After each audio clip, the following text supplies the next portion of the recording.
सारे भारतीय मित्रों, 6 साल डिजिटल इंडिया के पूरे हो गए। प्रधानमंत्री की एक सोच थी, डिजिटल इंडिया का मतलब है टेक्नोलॉजी के माध्यम से हिंदुस्तानियों का जीवन सरल बनाना, सुलभ बनाना और डिजिटल माध्यम से उनको सेवाएं प्राप्त हो। आज 6 साल बाद क्या स्थिति है? हमने गरीबों के अकाउंट खोले, सीधा सारे वेलफेयर के पैसे उनको भेजना शुरू किए। 16,88,000 करोड़ भेजा गरीबों के बैंक अकाउंट में, 1,80,000 करोड़ बचाया, बिचौलिए खत्म हो गए। ये है डिजिटल इंडिया। आज टेलीमेडिसिन, आज दीक्षा, आज डिजिटल पेमेंट, आज स्वनिधि, आज ई बुनाई, आज डिजिटल एग्रीकल्चर मार्केट के माध्यम से हमारे लोग अपनी फसल और बाकी चीजें बेच रहे हैं। और वन नेशन वन कार्ड के अंतर्गत कोई कहीं भी काम करता हो, वो राशन कार्ड कहीं से भी ले सकता है। प्रधानमंत्री जी, इस आंदोलन को आगे बढ़ाने में जहां सस्ता इंटरनेट, 75 करोड़ स्मार्टफोन इत्यादि का बहुत उपयोग हुआ है, वहीं कॉमन सर्विस सेंटर ने बहुत बड़ा काम किया है। आपका निर्देश था कि डिजिटल इंडिया को जन आंदोलन बनाओ, और इसको बनाने में लगभग 70-80 हजार से आज 4.25 लाख CSC भारत के विभिन्न कोनों में हैं। और मुझे आपको बताते हुए प्रधानमंत्री जी बहुत प्रसन्नता हो रही है कि देश के सभी 3,75,000 CSC में बैठे हमारे बच्चे बच्चियां आपके इस कार्यक्रम को देख रहे हैं। और एक उदाहरण मैं देना चाहूंगा, मैंने उनसे कोरोना में, लॉकडाउन में कहा था कि आप लोग ई ग्रामीण स्टोर खोलो। आज देश में 1,72,000 ई ग्रामीण स्टोर खुल गए इनके द्वारा, और उन्होंने 295 करोड़ का ट्रांजैक्शन किया है। तो आज अगर थोड़ी सी हिम्मत दिखाई जाए, जनता को विश्वास में लिया जाए, इस पूरे कोरोना काल में जिस तरह से टेलीमेडिसिन हो या डिजिटल माध्यम से टीका लगाने का कार्यक्रम हो या कॉन्ट्रैक्ट ट्रेसिंग हो या आरोग्य सेतु हो, इन सबों ने डिजिटल ऊंचाई को नई बुलंद तक पहुंचाया है। आज प्रधानमंत्री जी आप सबों से चर्चा करेंगे, हमारा भविष्य क्या है? हमारा भविष्य इस आंदोलन को और आगे बढ़ाना, आर्टिफिशियल इंटेलिजेंस, ब्लॉकचेन, अन्य सभी माध्यमों से देश को आगे बढ़ाना। और प्रधानमंत्री जी, आज देश में 50,000 स्टार्टअप हो गए, जो भारतीय नौजवान नए नए सपने देख रहे हैं। और यहां BPO की एक बेटी से भी आप बात करेंगे, भारत के दूर आज छोटे छोटे स्तर पर जो BPO खुले हैं, वो एक नया आंदोलन बना है। तो हम इसको और आगे बढ़ाएंगे आपके आशीर्वाद से।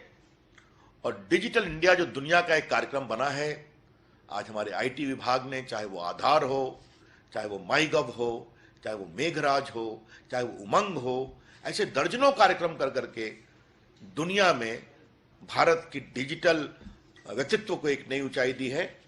ये सब आपके आशीर्वाद से हुआ है प्रधानमंत्री जी। हम आज पुनः आपके सामने ये संकल्प करते हैं कि 6 साल में हमने इतनी जो ऊंचाई प्राप्त की है, आने वाले समय में देश के घर घर में जो ऑप्टिकल फाइबर नेटवर्क हम ला रहे हैं भारत नेट में, गांव गांव तक, और नया एक संकल्प आए, विश्वास आए, चाहे वो टेलीमेडिसिन हो या कोचिंग हो या दीक्षा हो या स्कॉलरशिप हो या एम्पावरमेंट हो या बुनाई हो या कढ़ाई हो, ये सब एक साथ डिजिटल सेवाएं भारत को और मजबूत करेंगी। ये हमारा संकल्प है। इन्हीं कुछ शब्दों के साथ प्रधानमंत्री जी आपका बहुत बहुत अभिनंदन। आपने आशीर्वाद हमें जो दिया है 6 साल में, और जो सारे हमारे देश भर से डिजिटल के लाभार्थी जुटे हुए हैं, आपको मैं अपनी शुभकामनाएं दूंगा। संकल्प रखिए, भारत को हम और मजबूत करेंगे। धन्यवाद, बहुत प्रणाम। धन्यवाद माननीय मंत्री जी। डिजिटल इंडिया को नेतृत्व देने और उसकी उपलब्धियों के बारे में सबको बताने के लिए आपने सही कहा सर कि डिजिटल इंडिया एक मास मूवमेंट बन चुका है, और डिजिटल इंक्लूजन को सुनिश्चित करते हुए ये हमें आत्मनिर्भरता की ओर तेजी से बढ़ा रहा है। प्रधानमंत्री जी ने डिजिटल इंडिया का जो सपना संजोया था, वह अब तेजी से साकार हो रहा है। अब हम एक लघु वीडियो के माध्यम से डिजिटल इंडिया की यात्रा प्रस्तुत करेंगे।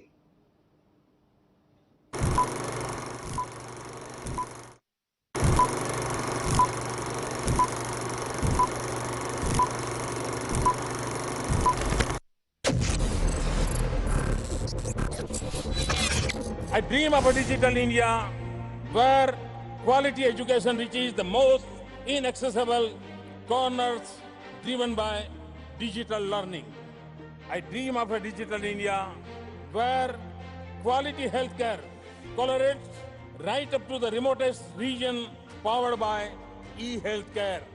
I dream of a digital India where farmers are empowered with real-time information to the connected with the global markets. प्रधानमंत्री जी के इसी विजन से हुई शुरुआत और डिजिटल हो गया इंडिया मेरा, गई निराशा हुआ सवेरा। नव भारत निर्माण के प्रमाण का नया हौसला, नया सवेरा। कोरोना संकट जब आया, पूरा संसार बड़ा घबराया। डिजिटल इंडिया की स्कीमें संग रही और साथ निभाया।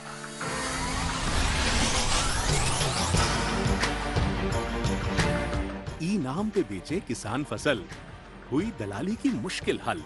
नहीं बिचौलिया बीच में आया, बिना कटौती पैसा पाया। गांव में बढ़ता रोजगार, रहा नहीं कोई लाचार। क्यों ढूंढे अब शहर में अवसर, क्यों छोड़े अब गांव और घर।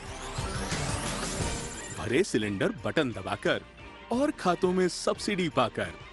हर घर में गृहिणी मुस्कुराई और चिंता से मुक्ति पाई। गांव के खाली मजदूरों को मिलता मनरेगा से काम, मजदूरी मिलती है उनके जनधन खातों के ही नाम। रेहड़ी पटरी वालों को भी डिजिटल इंडिया का उपहार, प्रधानमंत्री स्वनिधि ने जब दुख से उनको लिया उबार।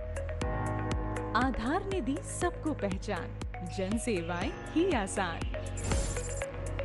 बिछड़ों को अपनों से मिलाया, डीबीटी से धन पहुंचाया।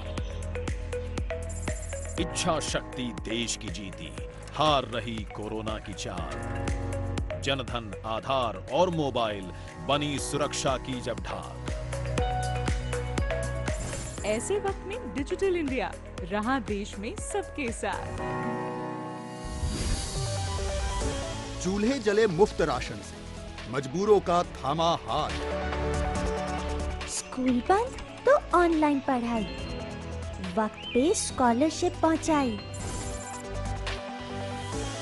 वीडियो कॉन्फ्रेंस, ऑनलाइन ऑर्डर और होम डिलीवरी। लॉकडाउन में भी रहे टेंशन फ्री। कोरोना से की रोकथाम, आरोग्य सेतु ऐप आई काम। डिजिटल प्लेटफॉर्म कोविन आया, बड़ा वैक्सीन अभियान चलाया। सबको वैक्सीन, बिना जुगाड़, बिना हड़बड़ी और भीड़ भाड़। कायम कर दी नई मिसाल, नहीं रुकेंगे किसी भी हाल। ई मैन्युफैक्चरिंग, जीवन प्रमाण, ई संजीवनी, पीएम किसान। बीपीओ और जन सेवाएं, बिना लाइन ऑनलाइन पाएं। सब सरकारी स्कीमों की एप्स को देकर एक स्थान, जन सुविधाओं को उमंग ने कर डाला बिल्कुल आसान। दस्तावेजों को सहेजना, ये है डिजी लॉकर का काम। साथ में कागज पत्थर ढोने से मिल जाता है आराम। गवर्नमेंट ई मार्केट प्लेस पे टेंडर से मिलते ऑर्डर, छोटे व्यापारी को भी मिलती पारदर्शिता संग डगर। जीएसटीए ने सरल करे वस्तु सेवा कर भरना, व्यापारी ने छोड़ दिया अब अनुपालन से डरना। टोल्स के ट्रैफिक से देकर फास्ट टैग ने आजादी, इमरजेंसी में राहत दी, रोकी वक्त की बर्बादी। डीजी बुनाई पाकर बुनकर सहेज लेते डीजी धरोहर। जल्दी होते उनके काम, मिलते कला को नए आयाम। भेदभाव के बिना पाटती हर एक पुरानी खाई को। पीएमजी दिशा अपने अजियारों से धोती हर काली परछाई को। इस माटी की गौरव गाथा डिजिटल इंडिया भी गाए, हर वंचित तक अपने लाभों को पहुंचाती ही जाए। हर चेहरा मुस्कान भरा हो, हमने देखा है सपना। नहीं है रुकना, बढ़ते जाना, यही इरादा है अपना।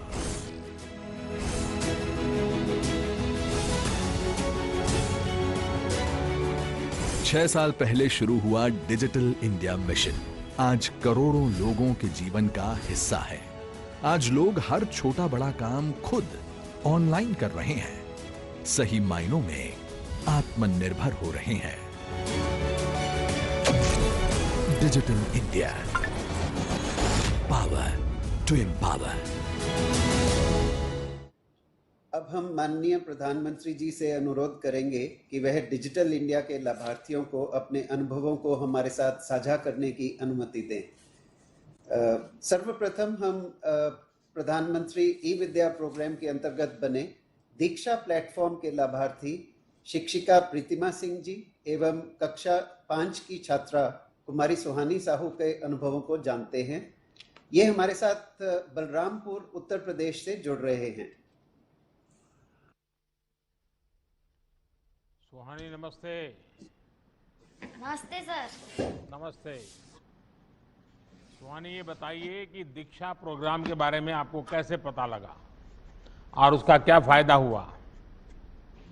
दीक्षा प्रोग्राम के बारे में हमें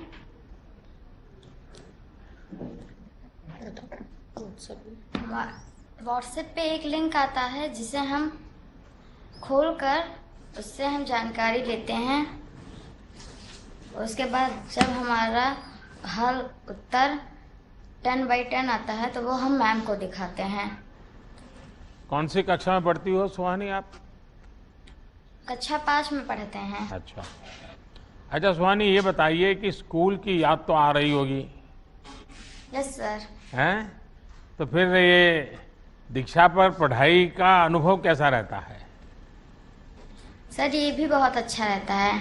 इस पर हम कार्टून पाते हैं और नई नई कहानियाँ और वीडियोस भी रहती हैं।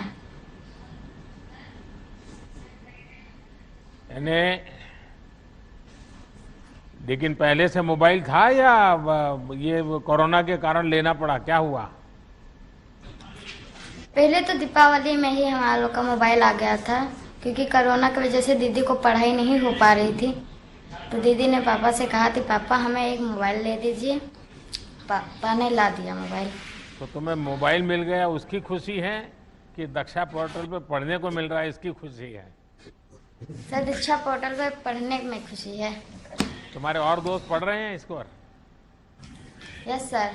तो तुम तो मोबाइल फोन पर दोस्तों से बातों करने में टाइम जाता होगा? यस सर, बात है।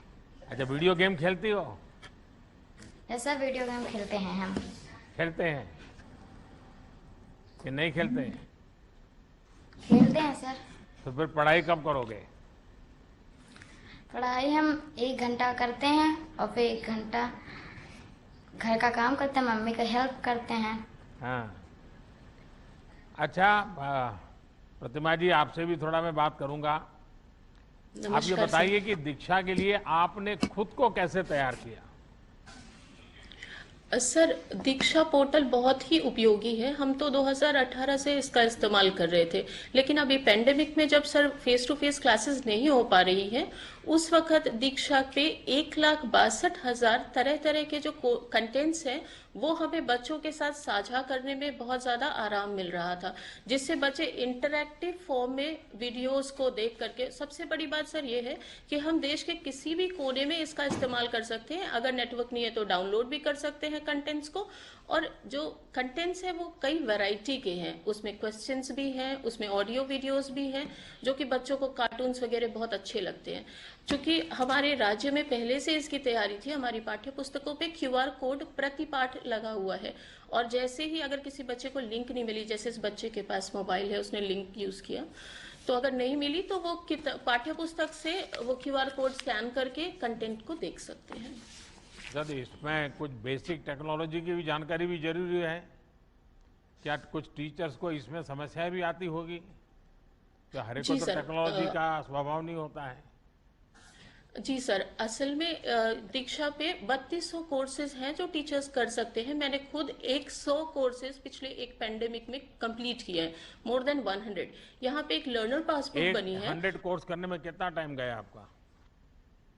सर टाइम तो वो दीक्षा पोर्टल के मैट्रिक्स में से पता चल पाएगा, लेकिन पिछले 1 सालों में मैंने इतने सारे कोर्सेज किए हैं और उस पे एक सर सर्टिफिकेशन फैक्टर जो है वो बहुत टीचर्स को मोटिवेट करता है। ये अभी नया ऐड हुआ है और लर्नर पासबुक में हमारे सारे सर्टिफिकेट्स दीक्षा पोर्टल पे स्वतः सुरक्षित रहते हैं। जैसे अगर आप कहेंगे तो मैं अभी मेरे जितने कोर्सेज हैं उनका सर्टिफिकेट्स ऐसे दिखा सकती हूँ। और जो प्रॉब्लम आती है दीक्षा पोर्टल पे, एक हेल्प और सपोर्ट के लिए पहले से बना हुआ है, तो हमें कुछ नहीं करना है। साइड में एक ऐप आता है हेल्प, उसको क्लिक करना है और हम अपना जैसे ही कंप्लेंट दर्ज करते हैं दीक्षा से वापस हमारे लिए एक टिकट जनरेट होकर के हमारे पास मैसेज आ जाता है कि आपकी समस्या का समाधान किया जाएगा। फिर वो हमें कांटेक्ट करते हैं। आप सब अनुभव कर रहे हैं कि शिक्षा का डिजिटल होना आज एक प्रकार से समय की मांग है। कोरोना ने इस परिवर्तन को थोड़ा तेज भी कर दिया है और दीक्षा जैसे अनेक प्लेटफॉर्म तैयार करके ये सुनिश्चित किया जा रहा है कि ऑनलाइन के साथ साथ ऑफलाइन भी पढ़ाई को बेहतर बनाया जा सके। अब तो कोशिश ये है कि गांव-गांव में अच्छी और सस्ती इंटरनेट कनेक्टिविटी मिले, सस्ते मोबाइल और दूसरे माध्यम उपलब्ध हो, ताकि गरीब से गरीब का बच्चा भी अपनी सुविधा के हिसाब से अच्छी पढ़ाई कर पाए। मुझे अच्छा लगा प्रतिमा जी और सुहानी, आप सबको बहुत शुभकामनाएं। धन्यवाद सर। सर अब हम इनाम स्कीम की ओर चलेंगे, जिसके तहत किसान अपनी फसल की उपज को सीधे ऑनलाइन बेच सकते हैं। इस योजना के लाभार्थी श्री प्रहलाद जी हमारे साथ हिंगोली महाराष्ट्र से जुड़ रहे हैं। प्रहलाद जी नमस्ते। नमस्ते सर। प्रहलाद जी, मुझे बताया गया कि आपको इनाम योजना का बहुत लाभ मिला है, इसके बारे में जरा विस्तार से बताइए। हाँ सर, मेरा नाम प्रहलाद रामराव बोरगढ़ है। मैं सातेफल गांव, तालुका बसमत, जिला हिंगोली, महाराष्ट्र से हूँ। और ये जो इनाम का प्लेटफॉर्म है, इसका हमने 2018 से काम इसमें चालू किया और इसमें हमारे जैसे जो किसान हैं और भी छोटे छोटे किसान हैं, वो अपना जो फसल है वो इनाम के माध्यम से अच्छी तरह से बेच पा रहे हैं और इसका जो मूल्य है वो भी ज़्यादा अच्छा मिल रहा है। पहले जो मार्केट का सिस्टम था उससे ये बहुत लाभकारी साबित हुआ है और इससे पेमेंट भी अच्छी तरह से जल्दी मिलता है, उसमें गतिमानता भी बहुत है। हमारे मंडी में पूरे दिन भर 1000 से लेकर 2000 तक की बोरी बेची जाती थी, लेकिन अभी इनाम के माध्यम से लगभग 2 घंटे में 4000-5000 बोरी का भी ऑक्शन हो रहा है और इसकी जो गतिमानता है कि काटा भी फास्ट हो रहा है, पेमेंट भी तुरंत मिल रहा है और पारदर्शिता भी है।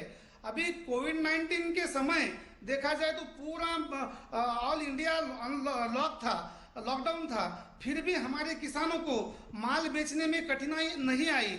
उस टाइम भी और पारदर्शिता भी उनको मिली, किसान भी वहाँ पे नहीं आया, खाली माल भेजा उन्होंने। जो भी रेट लेगा वो उसको मोबाइल एप्लीकेशन के माध्यम से उसको सीधा उसको रेट का पता चला। बायर को भी अच्छा माल मिल रहा था, उसको भी खरीदारी के लिए आसान गया।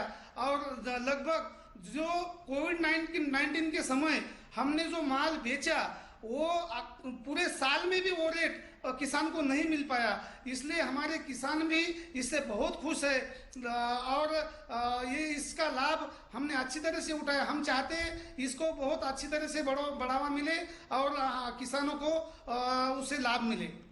प्रहलाद जी, इसके दरमियान आपको मंडी तो जाना नहीं पड़ता होगा? सर, इससे जो एफपीओ मॉडल कोविड-19 के समय लाया गया तो इससे हमें मंडी में भी जाने की जरूरत नहीं पड़ी और हमारी ही सूर्या फार्मर प्रोड्यूसर कंपनी का हमने जो ग्रुप बनाया तो उस प्लेटफॉर्म में खुद जो खरीदार है वो हमारे यहाँ पे आए, उन्होंने वहाँ से ही टेंडर भरा, ऑनलाइन कुछ लोगों ने टेंडर भरा और उससे वो माल खरीदा। इसलिए ना हमारे किसानों को कहीं जाने की जरूरत पड़ी, ना ही हमें कहीं जाना पड़ा और अच्छा रेट मिला। ये बहुत लाभकारी रहा क्योंकि ट्रांसपोर्टेशन भी घटा और कहीं माल के पास अटक के पड़ने की भी जरूरत नहीं पड़ी। कहीं लॉकडाउन में पुलिस की भी दिक्कत कहीं भी नहीं आई हमें। प्रहलाद जी, आपको सुनकर के मुझे इतना अच्छा लगा और इतने कॉन्फिडेंस के साथ, और आप पूरी तरह अनुभव की वाणी बता रहे थे। मुझे विश्वास है कि देश भर के किसान आपके मुंह से ये बात सुनेंगे तो उनका भी इनाम के प्रति, इस टेक्नोलॉजिकल व्यवस्था के प्रति बड़ा भरोसा बढ़ेगा। और इनाम को बनाया ही इसलिए है ताकि किसान अपने घर से पूरे देश की मंडियों के साथ सौदा कर सके, जहां उपज के ज़्यादा दाम है वहां अपनी उपज बेच सके। किसान हो या व्यापारी, इससे लोग अब बड़ी संख्या में जुड़ रहे हैं। मेरा आपसे आग्रह है कि अपने अनुभवों को ज़्यादा से ज़्यादा किसानों तक पहुंचाइए, और जो लाभ आपको मिला है वो देश के हर कोने में किसानों को मिले, इसकी चिंता आप जरूर करें। और मुझे विश्वास है कि आप जिस कॉन्फिडेंस से बोल रहे हैं आप पक्का लोगों को बताएंगे। बहुत बहुत धन्यवाद। धन्यवाद सर। ई संजीवनी स्वास्थ्य एवं परिवार कल्याण मंत्रालय की ऑनलाइन ओपीडी सेवा है सर। इसके लाभार्थी श्री शुभम जी और उनकी दादी माँ श्रीमती कांति देवी जी और उनके डॉक्टर श्री भूपेंद्र सिंह जी अपने अनुभवों के बारे में हमें बताएंगे। श्री शुभम जी और उनकी दादी माँ ईस्ट चंपारण बिहार से हमारे साथ जुड़ रहे हैं, जो कि नेपाल बॉर्डर के पास में है, और डॉक्टर भूपेंद्र सिंह हमारे साथ जुड़ रहे हैं लखनऊ से। शुभम जी नमस्कार। नमस्कार सर। आपकी माताजी को प्रणाम।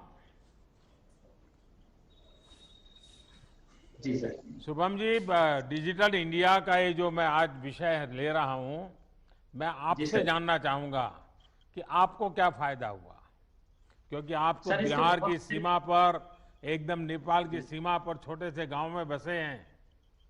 जी सर, इसके बहुत सारे फायदे हुए।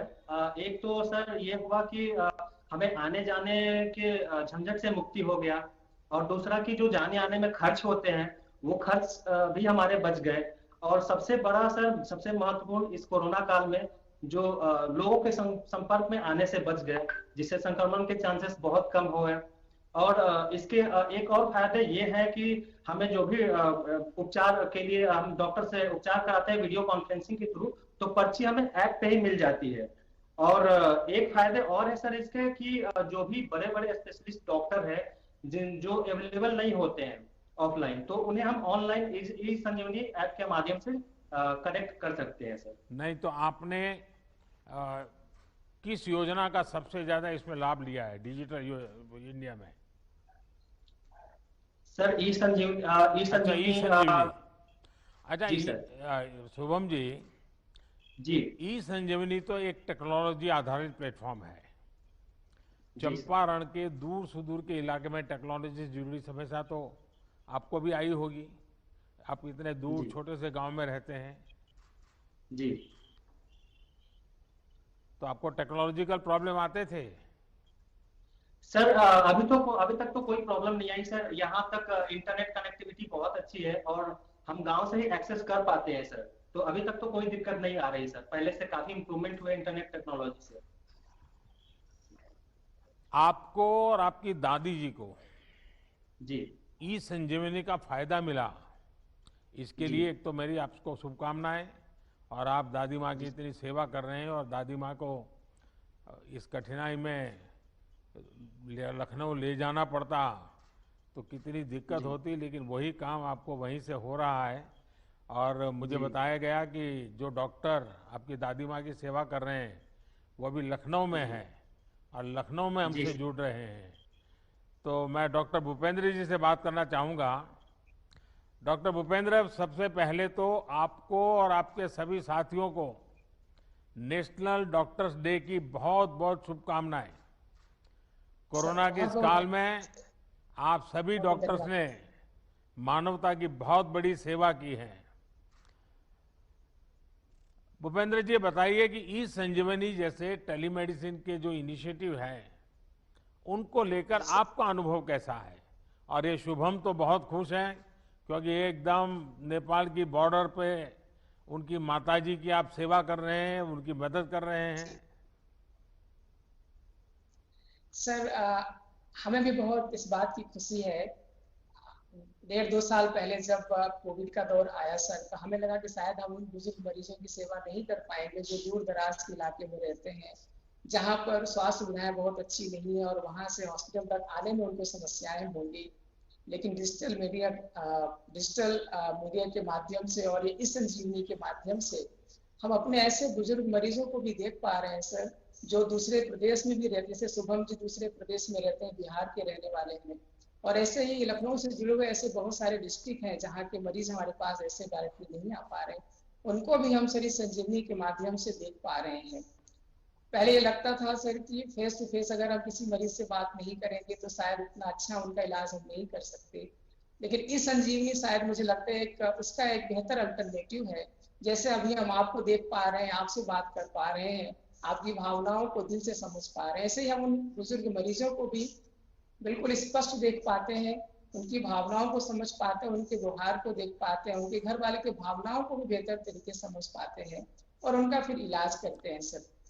इस संजीवनी में सर 2-3 बातें और बहुत अच्छी हैं जो हमें बहुत प्रभावित करती हैं। इस संजीवनी में सर पुराने रिकॉर्ड्स अपलोड करने का भी एक ऑप्शन है। तो जब कभी मरीज कहीं और दिखाया हुआ होता है और पहली बार हमारे साथ इंटरेक्ट करता है तो अपने पुराने रिकॉर्ड्स को उसमें अपलोड कर देता है। तो हम कंसल्टेशन के दौरान ही, मरीज से बातचीत करने के दौरान ही उन रिकॉर्ड्स को रिव्यू कर लिया करते हैं।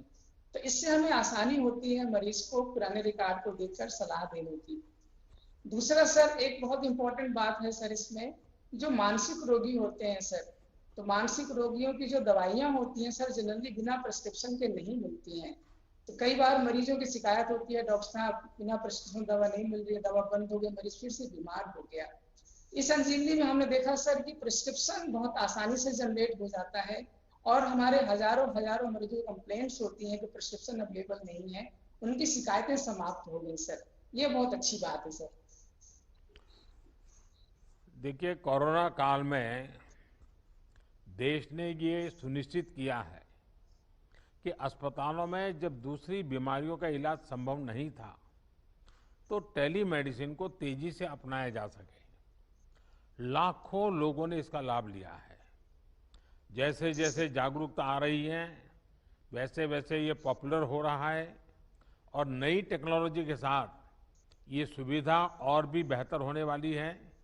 मैं शुभम जी को, वो अपनी दादी माँ की सेवा कर रहे हैं, इसलिए मुझे बड़ा आनंद हो रहा है उनको देख करके।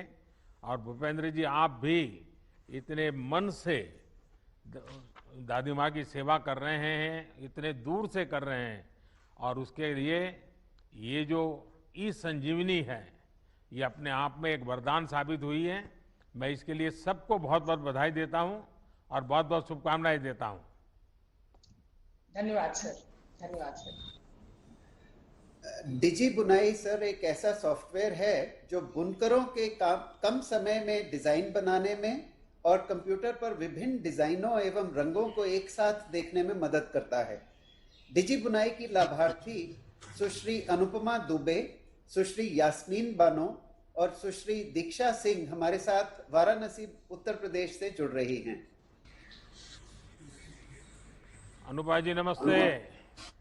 राम सर। हर हर महादेव। महादेव सर। अच्छा, मुझे बताया गया है कि आप पारंपरिक हस्तशिल्प को डीजी बुनाई के माध्यम से नए नए रंग रूप में बाजार में उपलब्ध कराती हैं।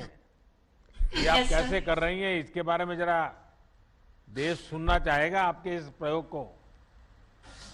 मेरा नाम अनुपमा दुबे है, मैं बनारस में पावतपुर में रहने वाली हूँ। डीजी इंडिया के तहत डीजी बुनाई एक सॉफ्टवेयर चलाया गया है जिसकी ट्रेनिंग मैंने साई इंस्टीट्यूट से ली गई है जो कि बसनी में है। आपने बताया कि आप बुटीक भी चलाती हैं। Yes sir. और आपके साथ जो दूसरी बहनें जुड़ी होंगी वो डिजाइन हो होंगी। हाँ सर, मैंने कुछ डिजाइन भी बनाया, आपको दिखाती हूँ। ये रहा डिजाइन। हाँ सर, ये पहले हम लोग क्राफ्ट करते हैं।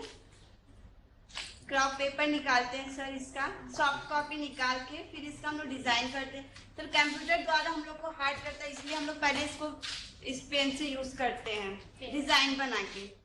फिर इसका हम लोग सॉफ्ट कॉपी निकालते हैं। सॉफ्ट कॉपी निकालने के बाद हम लोग इसके कपड़े पर डिजाइन बनाते हैं। कपड़े पर डिजाइन बना के हम लोग फिर इसका डिजाइन करते हैं। सर ये जड़ी की डिजाइन हुई है। कितनी आमदनी होती है इसमें, कमाई कितनी होती है? सर 6 से 7 हजार रुपए हो जाती है। तो आपको संतोष है इस आपने जो ट्रेनिंग ली और ये टेक्नोलॉजी को अपनाए, आपको संतोष है? हाँ सर बहुत। सर मैंने काफी डिजाइन बनाई है सर। एक ये रही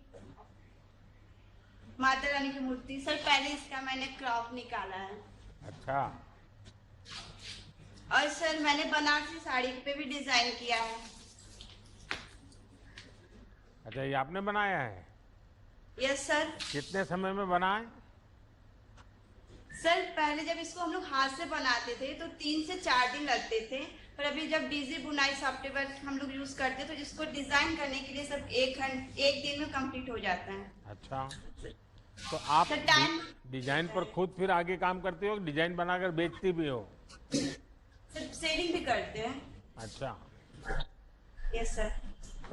चलिए अनुपमा जी और आपके सभी साथियों को इस पारंपरिक कला और कौशल को डिजिटल तकनीक कैसे बेहतर और लाभप्रद बना सकती हैं, ये आप लोगों ने करके दिखाया है। आप जैसी नारी शक्ति देश की ताकत है।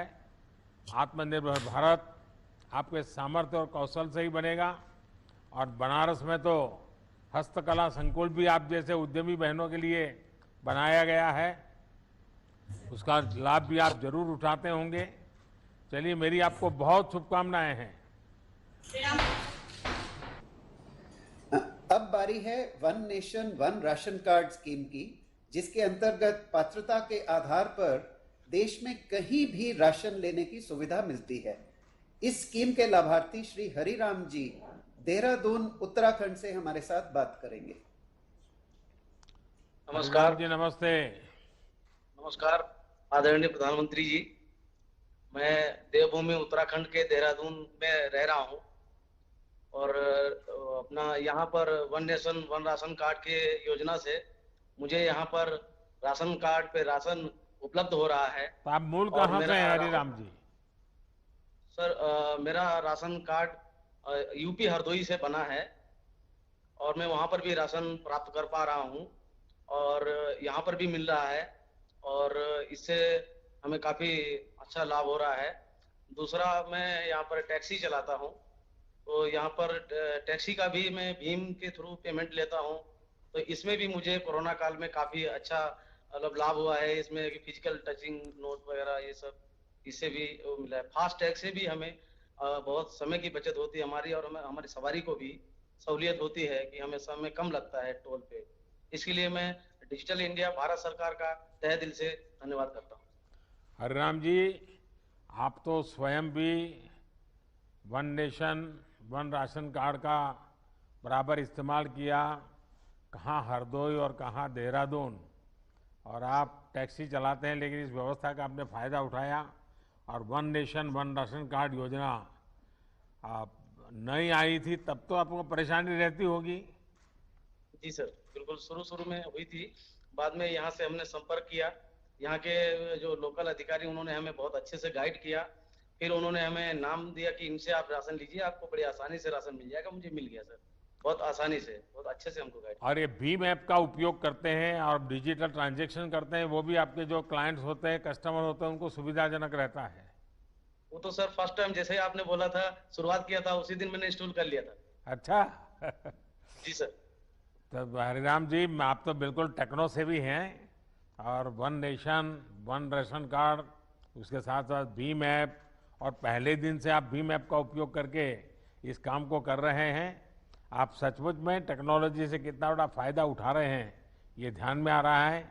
और आप जैसे देश के करोड़ों श्रमिकों के लिए ये योजना one nation one ration card बहुत बड़ी सुविधा बन रहा है। अब ये संभव हो पाया है कि एक ही राशन कार्ड से शहर में काम कर रहे श्रमिक भी राशन ले पा रहे हैं और उसी कोटे में से गांव में बाकी का परिवार भी राशन ले पा रहा है। और यही तो डिजिटल टेक्नोलॉजी का कमाल है। तो मेरी आपको बहुत बहुत शुभकामनाएं, बहुत बहुत धन्यवाद। अब हम चलते हैं कॉमन सर्विस सेंटर्स द्वारा चलाई जा रही ग्रामीण ई स्टोर सेवा की तरफ, जिसके जरिए गांव के लोग अपनी जरूरत के कई तरह के सामान अपने आसपास के ई स्टोर से ही घर पर मंगवा सकते हैं। स्कीम के लाभार्थी श्री मेहरदत्त शर्मा जी धर्मपुर हिमाचल से अपने खेत से ही हमारे साथ जुड़ रहे हैं। मेहरदत्त जी नमस्कार। सर नमस्कार जी। आप कहाँ से हैं मेहरदत्त जी?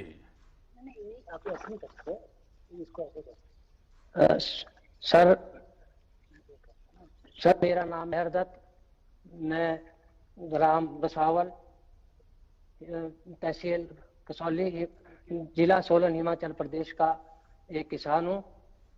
और आप किसान किस चीज की खेती करते हैं मेहरदत्त जी? किसकी खेती करते हैं? मशरूम की? टमाटर, शिमला मिर्च और हमारा अदरक हो गया सर, और भिंडी वगैरह ये सारी। अभी टमाटर खेत में खड़ा हो सर मैं।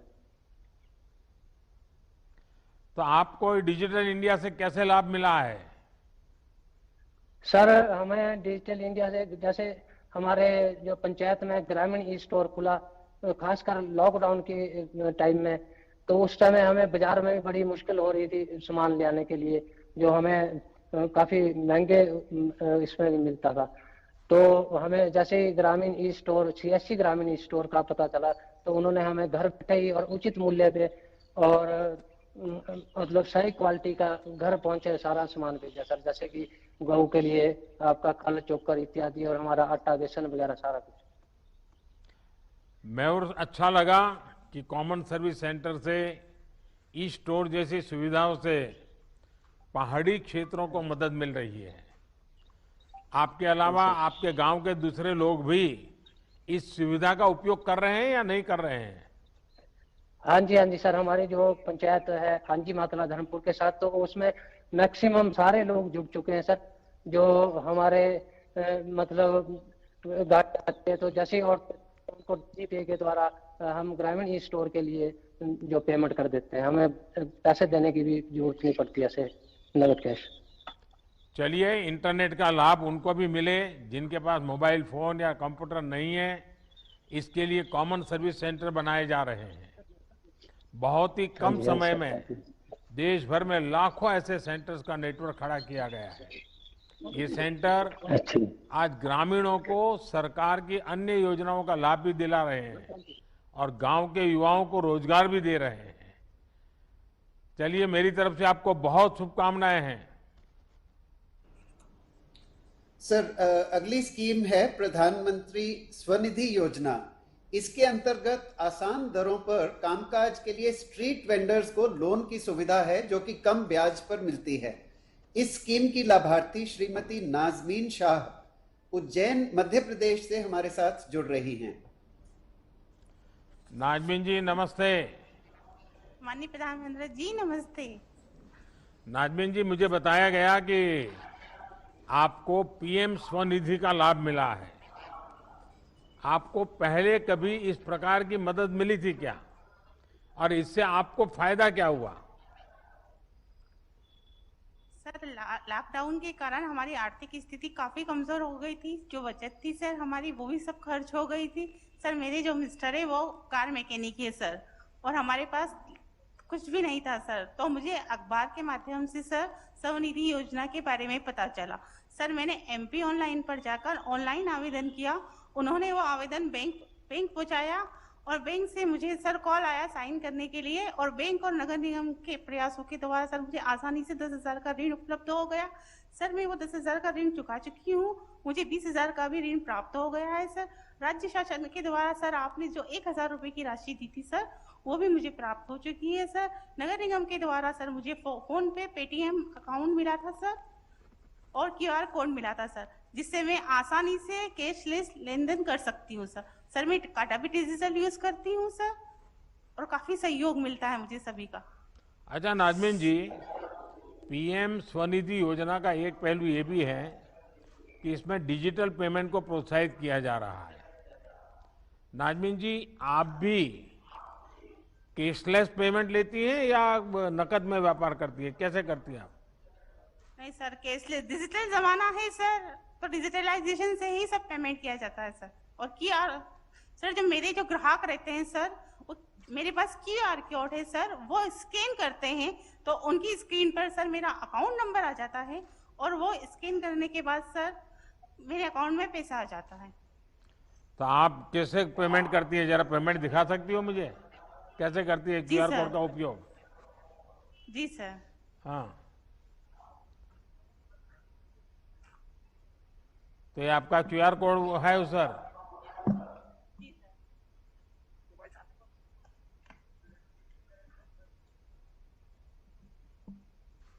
अच्छा, एकदम आपने शुरू कर दिया। जी सर। हाँ, तो सर मेरा फोन पे अकाउंट है सर। मैं जिस व्यक्ति से माल खरीदती हूँ मैं उसको ऑनलाइन ट्रांजैक्शन करती हूँ। तो सर जैसे मैंने उस व्यक्ति से माल खरीदा तो मैं यहाँ पर टू कॉन्टेक्ट पे क्लिक करती हूँ सर।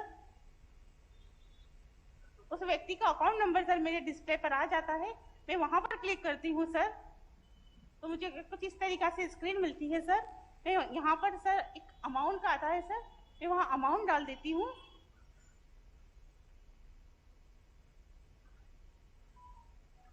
मुझे 1520 रुपए का पेमेंट करना है सर इस व्यक्ति को, और मैं फिर इसको सेंड कर देती हूँ।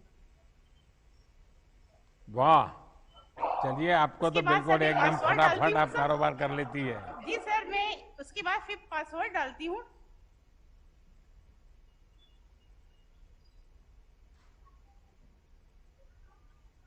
सर कुछ इस तरीके से आता है। हाँ। और उसके पास मैसेज पहुंच जाता है सर।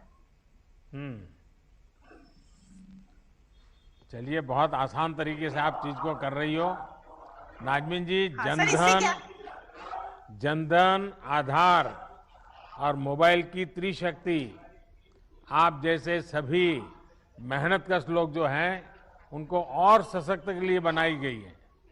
आप जैसे साथियों ने इस तकनीक को अपनाकर ये सिद्ध कर दिया है कि भारत सिर्फ टेक्नोलॉजी बनाता ही नहीं है, बल्कि हमारा गांव का व्यक्ति, गरीब व्यक्ति, मेहनतकश व्यक्ति ये भी बड़ी आसानी से उसको अपना लेता है और अपना करके कारोबार को आगे बढ़ाता है। मेरी आपको बहुत बहुत शुभकामनाएं। बहुत बहुत शुक्रिया। इस सूची में अंतिम स्कीम है बीपीओ प्रमोशन स्कीम, जिसका उद्देश्य युवाओं को रोजगार के अवसर प्रदान करना भी है और आईटीआईटीएस के क्षेत्र में इन्वेस्टमेंट को बढ़ावा देना है। स्कीम की लाभार्थी कुमारी वर्णमाफी सियमलिए एक नॉलेज प्रोसेसिंग कंपनी की कर्मचारी हैं और शिलोंग मेघालय से हमारे साथ जुड़ रही हैं। नमस्कार सर। वर्णमाफी, how are you? I'm fine sir. I'm so excited to talk to you. हाँ, बताइए। I am one of Mafi Semle. I belong to East Khasi Hills District, Shillong, Meghalaya. Because of the BPO, KPO was able to set up in Shillong branch, and I was able to transfer back to my hometown from Chennai, where I was working for 7 months. So being in my hometown, I was able to save more, and I was able to be close with my family members, and I was able to work in a very secure and safe manner compared to other states.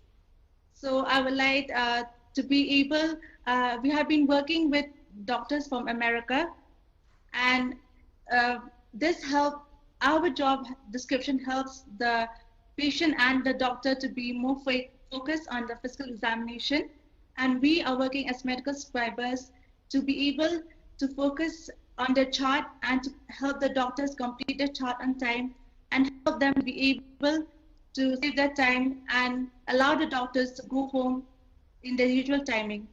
So currently, sir, I've been working as a trainer, and I've been working for one doctor for almost 3 years. And due to my promotion, I've trained a trainee, and that trainee is able to take my account now. Imagine, I'm asking you a hypothetical question. Imagine, had the BPO not been here, what would be the situation? So at that time, I would have been working outside the state only. I will not be able to come home. So it would be very difficult for me to stay outside. So really grateful for वरना माफी जी, north east में और north east के साथियों के talent को सही अवसर देने के लिए बीते सालों में कई इनिशिएटिव लिए गए हैं। नॉर्थ ईस्ट भारत के विकास का एक अहम पिलर बने, इसके लिए प्रयास किए जा रहे हैं। मुझे खुशी है कि आप जैसे साथी इन अवसरों का उपयोग भी कर रहे हैं।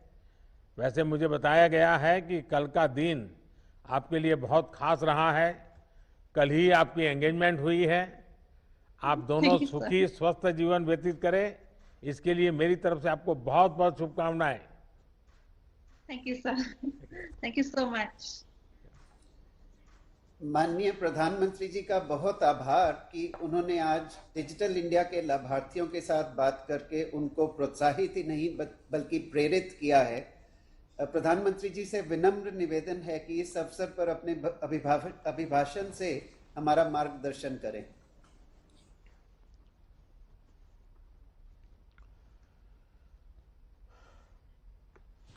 नमस्कार। केंद्रीय मंत्रिमंडल में मेरे सहयोगी श्री रविशंकर प्रसाद जी, श्रीमान संजय धोत्रे जी,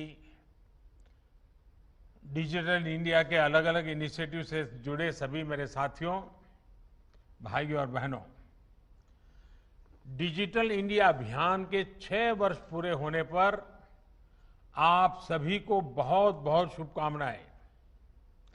आज का दिन भारत के सामर्थ्य, भारत के संकल्प और भविष्य की असीम संभावनाओं को समर्पित है।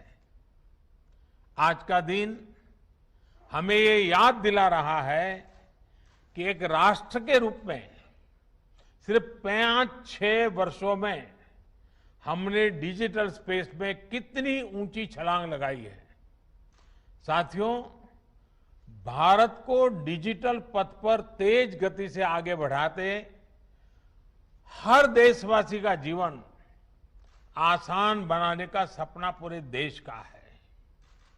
इसको पूरा करने में हम सभी दिन रात लगे हुए हैं।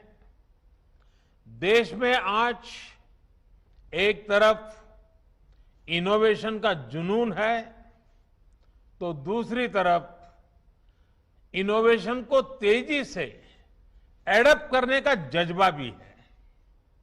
और इसलिए डिजिटल इंडिया भारत का संकल्प है।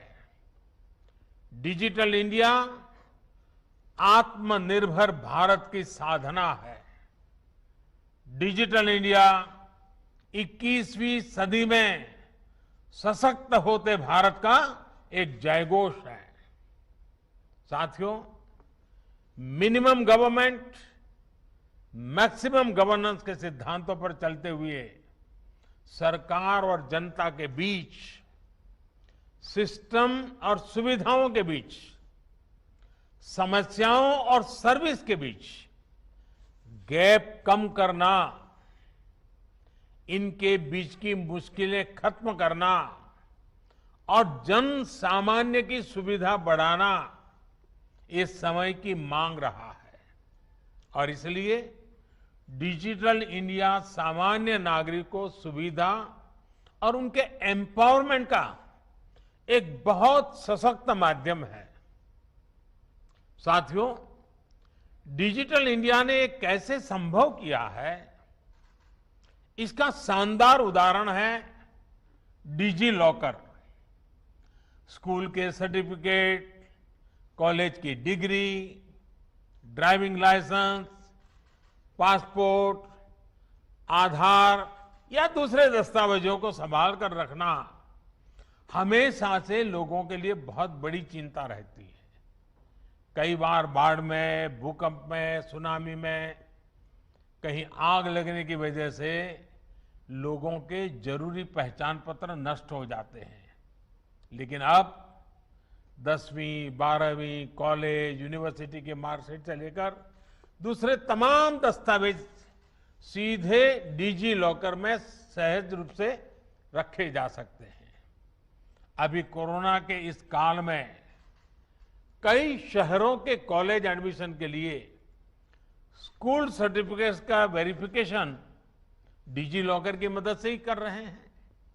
साथियों, ड्राइविंग लाइसेंस हो, बर्थ सर्टिफिकेट हो, बिजली का बिल भरना हो, पानी का बिल भरना हो, इनकम टैक्स रिटर्न भरना हो, इस तरह के अनेक कामों के लिए अब प्रक्रियाएं डिजिटल इंडिया की मदद से बहुत आसान, बहुत तेज हुई है। और गांवों में तो ये सब अब अपने घर के पास सीएससी सेंटर में भी हो रहा है। डिजिटल इंडिया ने गरीब को मिलने वाले राशन की डिलीवरी को भी आसान किया है। ये डिजिटल इंडिया की ही शक्ति है कि one nation one ration card का संकल्प पूरा हो रहा है। अब दूसरे राज्य में जाने से नया राशन कार्ड नहीं बनाना होगा। एक ही राशन कार्ड पूरे देश में मान्य है और इसके सबसे बड़ा लाभ उन श्रमिक परिवारों को हो रहा है जो काम के लिए दूसरे राज्यों में जाते हैं। अभी मेरी ऐसे ही एक साथी से बात भी हुई। हाल ही में माननीय सर्वोच्च न्यायालय ने भी इससे जुड़ा एक बड़ा अहम फैसला दिया है। कुछ राज्य हैं जो इन बात को मानते नहीं थे। आखिरकार सुप्रीम कोर्ट ने हुक्म किया है कि इन राज्यों ने अब तक जिन्होंने one ration card one nation वाला बात नहीं स्वीकार किए हैं वो तुरंत लागू करें। हुक्म करना पड़ा सुप्रीम कोर्ट को और उन्हें भी इसी योजना का लागू करने के लिए कहा गया है। मैं इस फैसले के लिए सुप्रीम कोर्ट का भी अभिनंदन करता हूं क्योंकि ये गरीबों के लिए है, मजदूरों के लिए है, अपने स्थान से बाहर जिनको जाना पड़ रहा है उनके लिए है। और अगर संवेदनशीलता है तो ऐसे काम को प्राथमिकता तुरंत मिलती है। साथियों, डिजिटल इंडिया आत्मनिर्भर भारत के संकल्प को मजबूत से आगे बढ़ा रहा है। डिजिटल इंडिया उन लोगों को भी सिस्टम से कनेक्ट कर रहा है जिन्होंने कभी इसकी कल्पना भी नहीं की थी। अभी कुछ और लाभार्थियों से मैंने बात की है। वो बड़े गौरव और संतोष के साथ बता रहे थे कि डिजिटल समाधान से कैसे उनके जीवन में बदलाव आया है। रेहड़ी ठेला पटरी वालों ने कब सोचा था कि वो बैंकिंग सिस्टम से जुड़ेंगे और उनको भी बैंक से आसान और सस्ता ऋण मिलेगा। लेकिन आज स्वनिधि योजना से ये संभव हो रहा है। गांव में घर और जमीन से जुड़े विवाद और असुरक्षा की खबरें भी अक्सर सुनने को आती रहती हैं। लेकिन अब स्वामित्व योजना के तहत गांव की जमीनों को ड्रोन मैपिंग की जा रही है। डिजिटल माध्यम से ग्रामीणों को अपने घर की कानूनी सुरक्षा का दस्तावेज मिल रहा है। ऑनलाइन पढ़ाई से लेकर दवाई तक के लिए जो प्लेटफॉर्म विकसित किए गए हैं उनसे देश के करोड़ों साथी आज लाभान्वित हो रहे हैं। साथियों, दूर सुदूर तक स्वास्थ्य सुविधाओं को पहुंचाने में भी डिजिटल इंडिया अहम भूमिका निभा रहा है। थोड़ी देर पहले बिहार के साथी ने मुझे बताया कि ई संजीवनी ने कैसे इस मुश्किल समय में घर बैठे ही उनकी दादी मां के स्वास्थ्य लाभ की चिंता की। सबको स्वास्थ्य सुविधा मिले, समय पर अच्छी सुविधा मिले, ये हमारी प्राथमिकता है। और इसके लिए नेशनल डिजिटल हेल्थ मिशन के तहत एक प्रभावी प्लेटफॉर्म पर भी काम चल रहा है। इस कोरोना काल में जो डिजिटल सॉल्यूशन भारत ने तैयार किए हैं वो आज पूरी दुनिया में चर्चा का भी विषय है और आकर्षण का भी विषय है। दुनिया के सबसे बड़े डिजिटल कॉन्टैक्ट ट्रेसिंग ऐप में से एक आरोग्य सेतु का कोरोना संक्रमण को रोकने में बहुत मदद मिली है। टीकाकरण के लिए भारत के कोविन ऐप में भी आज अनेकों देश दिलचस्पी दिखा रहे हैं। वो चाहते हैं उनके देश में इस योजना का लाभ मिले। वैक्सीनेशन की प्रक्रिया के लिए ऐसा मॉनिटरिंग टूल होना हमारी तकनीकी कुशलता का प्रमाण है।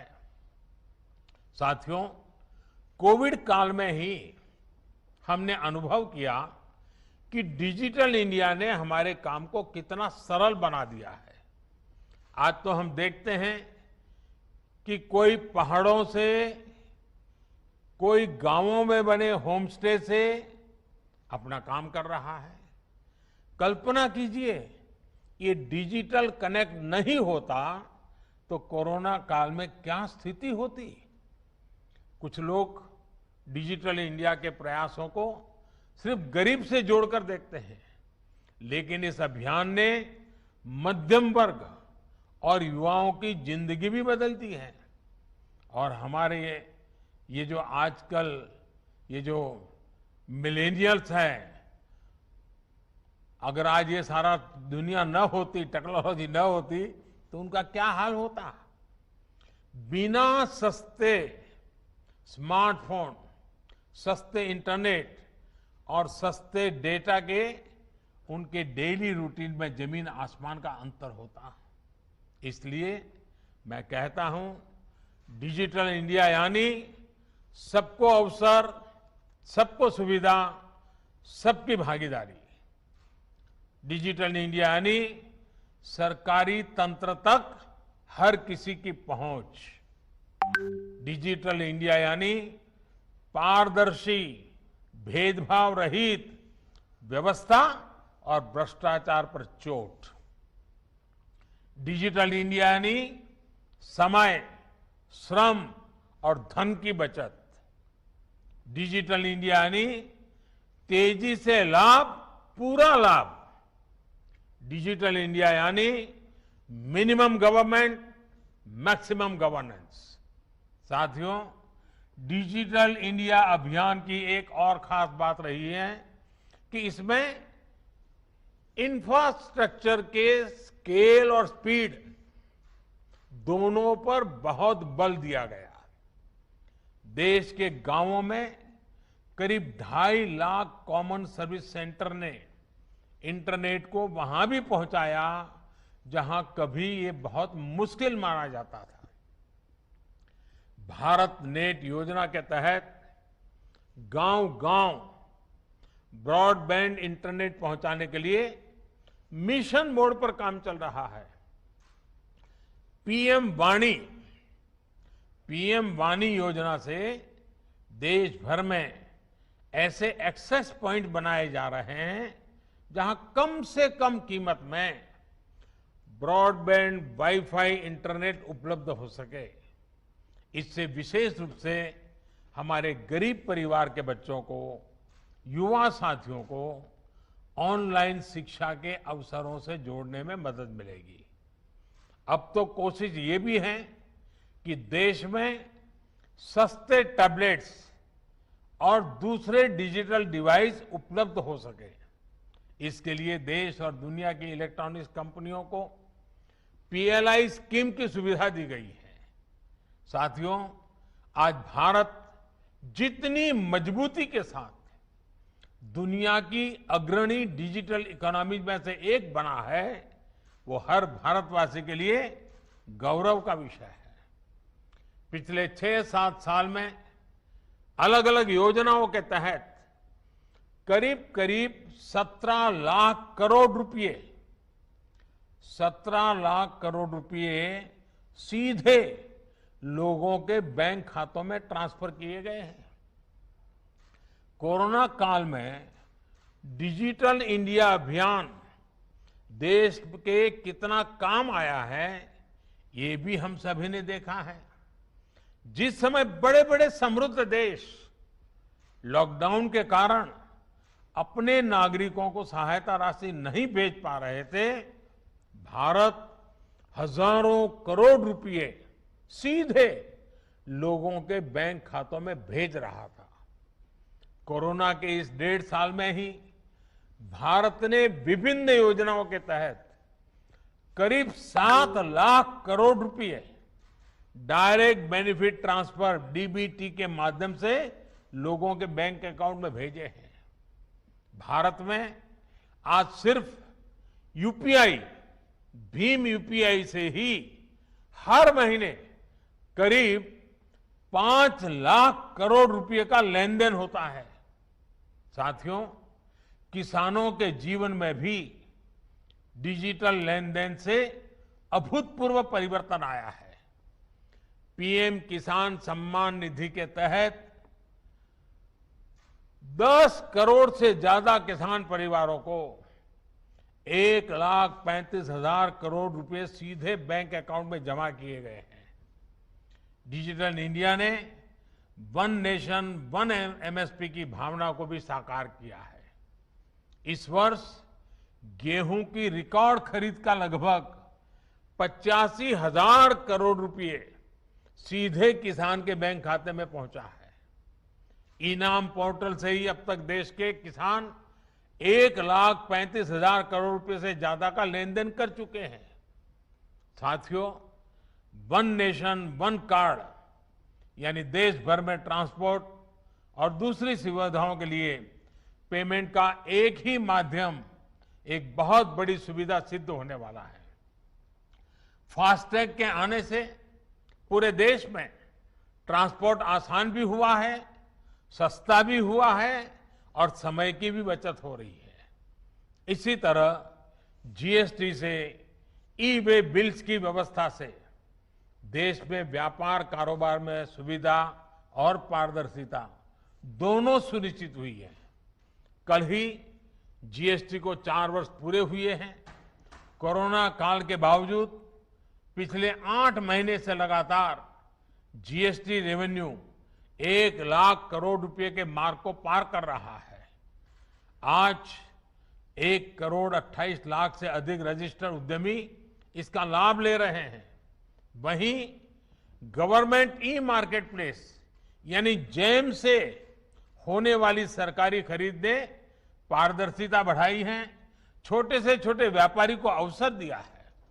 साथियों, ये दशक डिजिटल टेक्नोलॉजी में भारत की क्षमताओं को ग्लोबल डिजिटल इकोनॉमी में भारत की हिस्सेदारी को बहुत ज्यादा बढ़ाने वाला है।